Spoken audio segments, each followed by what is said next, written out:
And this morning we're starting a short series of sermons out of Ecclesiastes. I think it's 5 talks that will hopefully give you a good flavour of what this book is all about, because it's a neglected book to the best of my knowledge, and I've been in this church for a lot of years, 40 years or more, and I've never heard a sermon on Ecclesiastes in this place.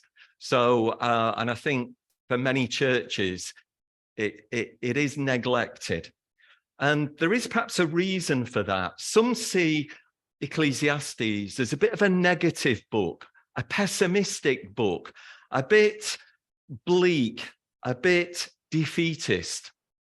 But I think that is a bit harsh, as I hope we will see. Because Ecclesiastes is part of what we know as the Bible's wisdom literature, along with the neighboring Bible books that are very close in the Bible in order to Ecclesiastes, the book of Job and the book of Proverbs. They're in that same kind of genre of literature. And I hope what you will see in our 5 sermons is that Ecclesiastes is a positive book, and it provides us with wisdom, and it provides us with challenge to live our lives God's way in a world which we've already prayed is messed up, is complicated, and sometimes is not a nice place to live in. As some young people used to say, I don't know if they still say it, keep it real. Well, you cannot get a more real, practical, down-to-earth book as Ecclesiastes. It tells it as it is. It is uncomfortable reading. Who wrote it? Well, many believe the author is Solomon, famed for his wisdom. Remember the wisdom of Solomon? And that would make it some 3,000 years old. There is a bit of a dispute on who wrote it. One thing we can say for certain, the author refers to himself throughout this book as the teacher.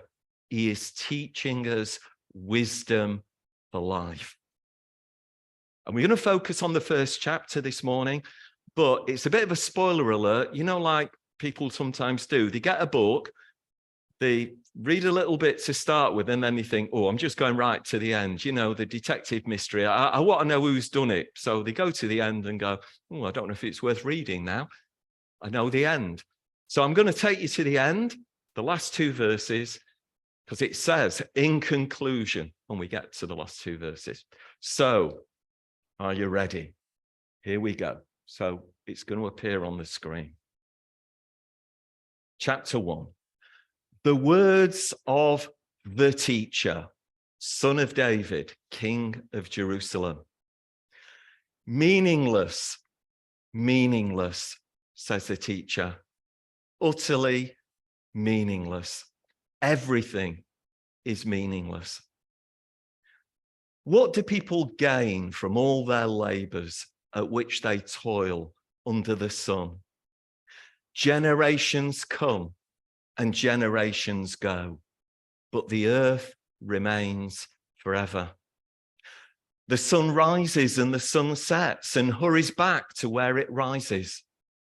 The wind blows to the south and turns to the north. Round and round it goes, ever returning on its course. All streams flow into the sea, yet the sea is never full. To the place the streams come from, there they return again. All things are wearisome, more than one can say. The eye never has enough of seeing, nor the ear the fill of hearing. What has been will be again. What has been done will be done again. There is nothing new under the sun. Is there anything of which one can say, look, this is something new? It was here already long ago. It was here before our time. There is no remembrance of people of old. Even those who are yet to come will not be remembered by those who follow them.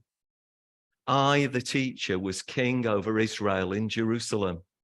I applied my mind to study and to explore by wisdom all that is done under the heavens. What a heavy burden God has laid on the human race.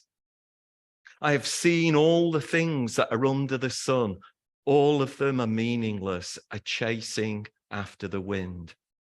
What is crooked cannot be straightened. What is lacking cannot be counted. I said to myself, look, I have increased in wisdom more than anyone who has ruled over Jerusalem before me. I have experienced much of wisdom and knowledge. Then I applied myself to the understanding of wisdom and also of madness and folly. But I learned that this too is a chasing after the wind. For with much wisdom comes much sorrow. The more knowledge, the more grief. And then we go right to the end of the book. Chapter 12, verses 13 and 14. Now, all has been heard. Here is the conclusion of the matter. Fear God. Keep his commandments. For this is the duty of every human being. For God will bring every deed into judgment, including every hidden thing, whether it is good or evil. They might say, can I go home now? That's enough. But let's see the positive. So if we have the next slide, please. Now, first things first.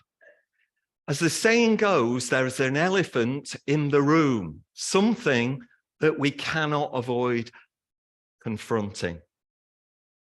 There's a word that appears 5 times in that chapter 1 and 38 times in the whole of Ecclesiastes. And the word in Hebrew, it's down at the bottom left, is hevel. 38 times, hevel. And this word is often in our Bibles translated as meaningless. So in verse 2, 4 times, meaningless, meaningless, utterly meaningless, everything is meaningless. And then once more in verse 14, all of them are meaningless, a chasing after the wind. Now, some Bible experts believe that translating hevel as meaningless each time can be misleading. It can be unhelpful. And perhaps a better, more accurate translation, particularly in chapter 1, is breath rather than meaningless. Breath is the way that this word is often translated when it comes up everywhere else in the Old Testament. Breath. For example, in Psalm 144, verse 4, this is what the psalmist says. And he speaks about human beings, about you and me. And he says this, they, human beings, are like breath. Their days are like a fleeting shadow. He doesn't say your life is meaningless, your life is pointless, your life is futile. Why do you bother? He doesn't say that here. What he is saying is your life is like a breath. So verse 2 could read, breath, breath, mere breath. Life is like a breath. It's like the wind. It's like vapor. It's like a puff of smoke. This side of eternity, life is like a breath. Now, what are some of the characteristics of breath? That's what we're going to look at and apply them to this chapter. So if we get the next slide, the first thing we know about breath, particularly on a cold winter's day, is that our breath is fleeting. It's transient. It's short. You see the air coming out of your mouth, just as in that picture, and in a moment, it's gone. Whenever I notice, and I'm passing by people in doorways, doing this vaping, interesting vaping, and you see all these clouds of smoke coming up from people, and then you look back and it's gone until they take the next puff, and it's gone. It's gone in an instant, isn't it? It's here, and then it's gone. And that is what the teacher is saying your life and my life is like. The message of Ecclesiastes isn't that earthly activities and the joys we get from life are meaningless. They are not meaningless, but they are fleeting. They will not last. You cannot take them with you when you die. They are for here and for now. They're temporary. One day, you and I will die. Now, I know it's something we don't like to confront, but that is the message of Ecclesiastes. You are going to die one day. Look it in the eye, face it, and live this life in the good of knowing your days are numbered. All these things on earth will vanish.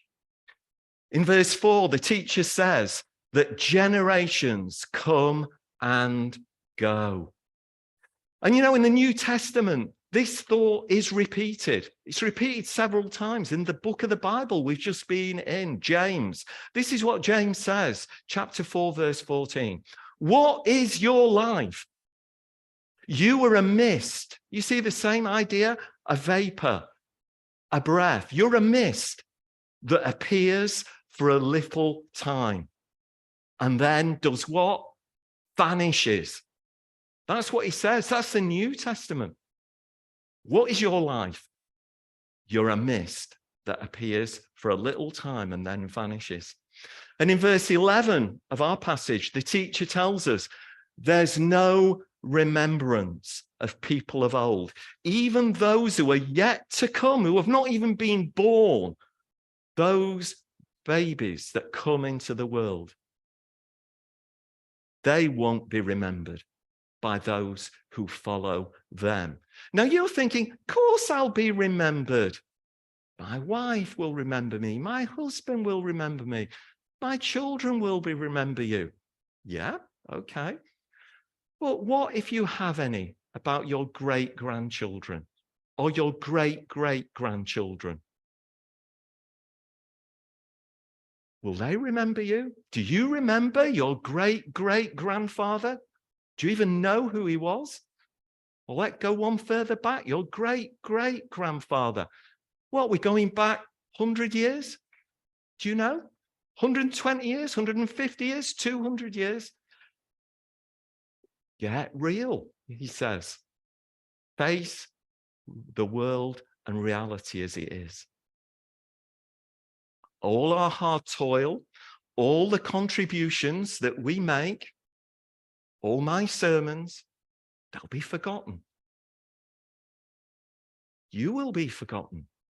That's unless you get a statue built, or perhaps Rob, get a stand at Rovers named after you, and it'll always say the Rob James stand until that ground gets knocked down, and then they build another stand, and then you're forgotten. It doesn't work like we're remembered. We will vanish. Now, what we're to make of that? How are we to live our lives in the light of your life will vanish? Well, in later chapters that we'll be looking at, the teacher will encourage us to appreciate all that this fleeting life has to offer. He's not being cynical when he says, eat and drink and be glad. He's not being cynical.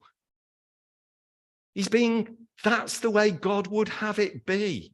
Appreciate all that this fleeting life has to offer. Don't squander the little time that's been given to you here on earth. Live out your brief life with purpose, making the most of life and the hand that you've been dealt, which is different from the hand that someone else has been dealt. And the teacher will also tell us in later chapters, enjoy and appreciate the simple pleasures that come our way. Whether that's food or family or friends or work or leisure, enjoy the simple things. Do not take them for granted. They're all temporary gifts from a generous God. And if we've been blessed with daily food and daily work, or daily rest in the case of those who are retired like me, then see them as coming from the hand of a gracious God. Enjoy and be thankful, because it will not last on earth. So that's the first point. Let's get the next point up. Life is repetitive. Now, that's a bit unfortunate, but that's the way God has made the earth to be. Apparently, on average, you and I take roughly 20,000 breaths a day. God, that's boring, isn't it? 20,000 breaths a day. How many breaths in a week? How many breaths so far in your lifetime? Keeps you alive. It's important. Repetitive. The teacher impresses on us that life is repetitive. In verse 9, he says, what has been done will be done again. And what has been done will be done yet again. And he illustrates it with 3 examples. He says the sun sets and rises every single day. I've got the sun setting and the sun rising. And it just repeats day after day. And it's done that for thousands of years.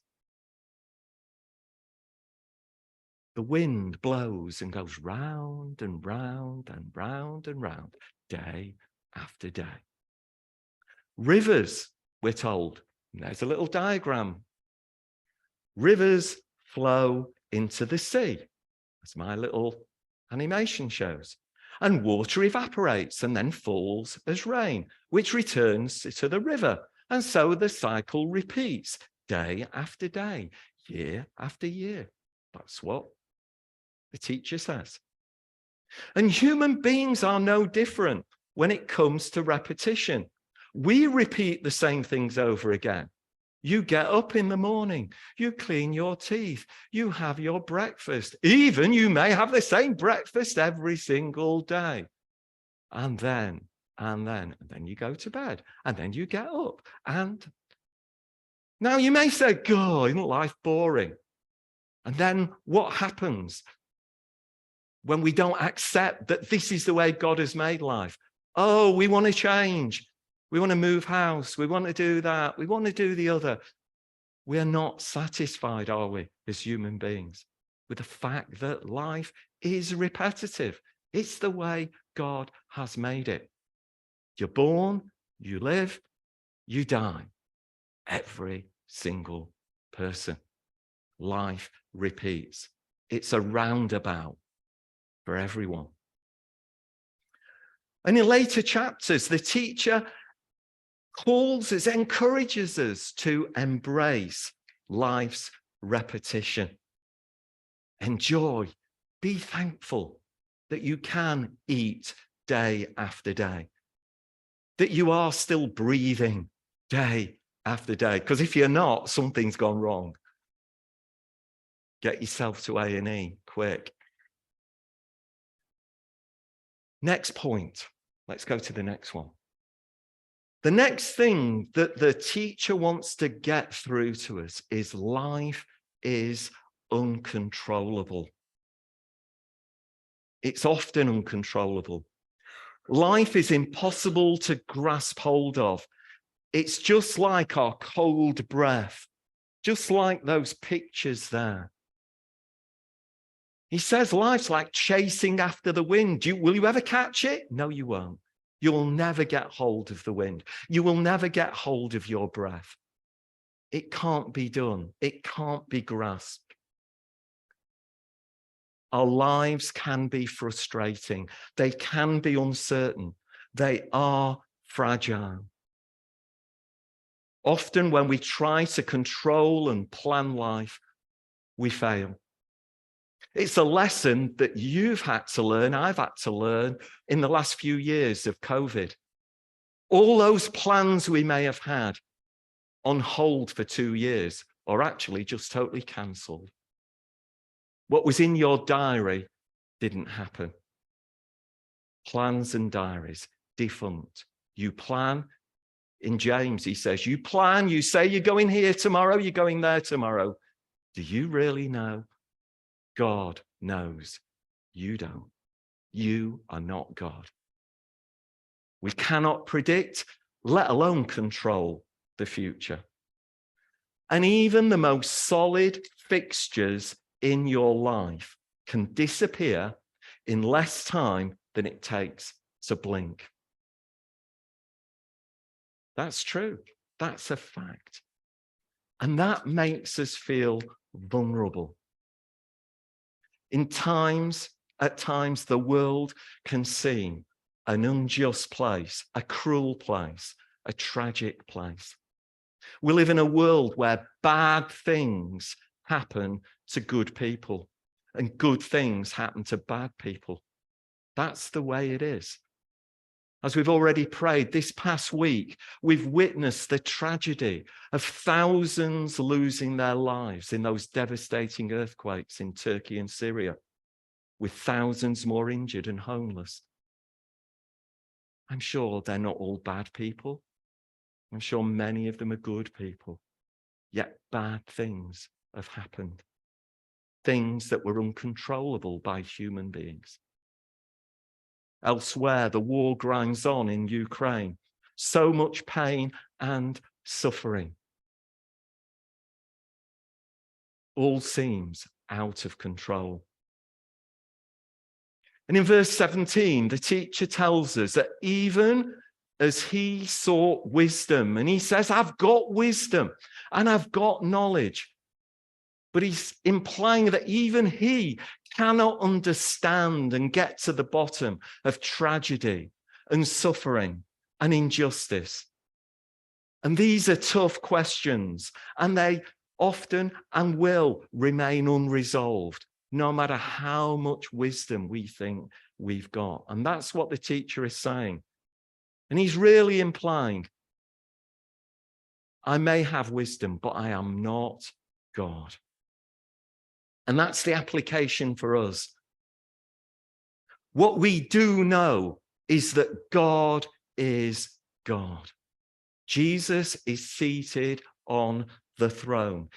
He is in ultimate control. We may not understand all these things that are happening in our lives or in the lives of others around the world.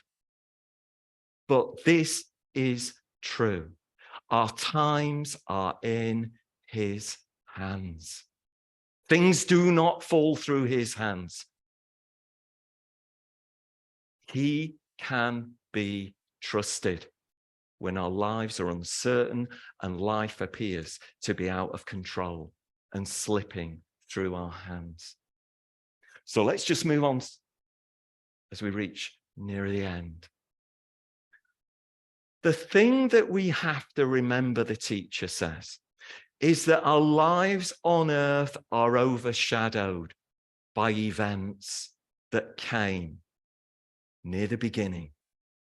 And they're recorded in Genesis chapter 3, when Adam and Eve fell and the land was cursed.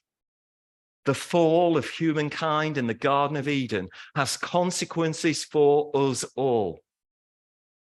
Adam and Eve's disobedience spoiled everything. All the things that we've said are a consequence of that act. Disobedience, sin entered the world, and all earthly life from that point on until Jesus returns is distorted out of shape. The teacher says, what is crooked cannot be straightened. That doesn't mean for all eternity, but it means in this period now, the world is crooked, and there's three crooked things. We're living in a fallen world. Work, what do we read in Genesis 3? We read after the fall of Adam and Eve, work became toil and burdensome. And then God said, death will now enter the world. You would have lived forever on the earth, but not now. Death will enter the world. And just a little aside, who was the first human being to die? It was Abel, the son of Adam and Eve, killed by his brother Cain. Abel, doesn't that sound like that word Hevel? That was his Hebrew name. Brief, a breath, fleeting, snuffed out, died young. Abel. Probably not a name to give your child, is it? Don't think it'll be top of the names given to children this year when they look it up. If you look that name up, what does Abel mean? I'm thinking of calling my son Abel. It means breath, a vapor, fleeting. So, how are we to apply this to our lives? Well, the world will be like this until Jesus returns. But when Jesus returns, we are promised that Jesus will restore all things in the new creation. Heaven will come to earth. All wrongs will be righted. Toil and death and suffering and injustice will be no more. That is the promise in Revelation. It will not always be like it is now. It will be different. So let's go to the conclusion. And here we are. How are we to live in this messed up world? And the teacher says, now all has been heard. Here is the conclusion of the matter.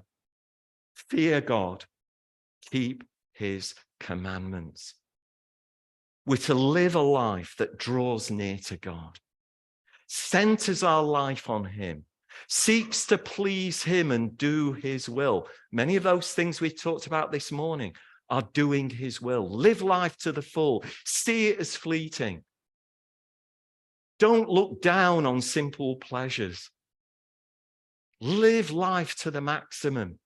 Live life. Use those gifts and abilities that he's given you. Do not waste time. It's fleeting. Know that you cannot control all things. It will just frustrate you and make you more anxious. He is in control. Trust him. Obey him. Respect him. Fear him. That's what he's saying.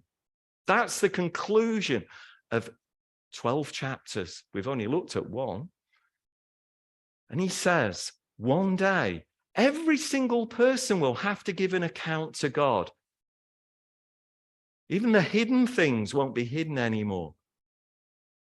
And he'll judge the good as well as the bad. The injustice will be revealed. The bad things that happen will be revealed and will be put right in his economy.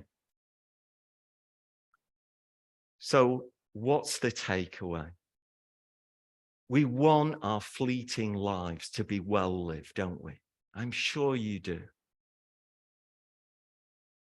And we can do no better than finish with the words of the Apostle Paul.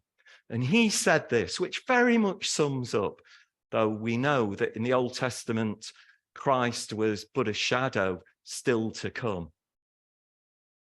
But this is what Paul says. For me, he says, to live this fleeting life is Christ. I live it for Christ. I'm in fear of my Maker. I want to obey him. But to die, which is going to happen to all of us, is not to lose, but it's to gain. It's to gain. And it will happen to you, and it will happen to me. But we can face God and say, we lived life to the full. We lived to please him. And don't we want him to say to us, well done, my good and faithful servant. You served me. Bless you. Amen.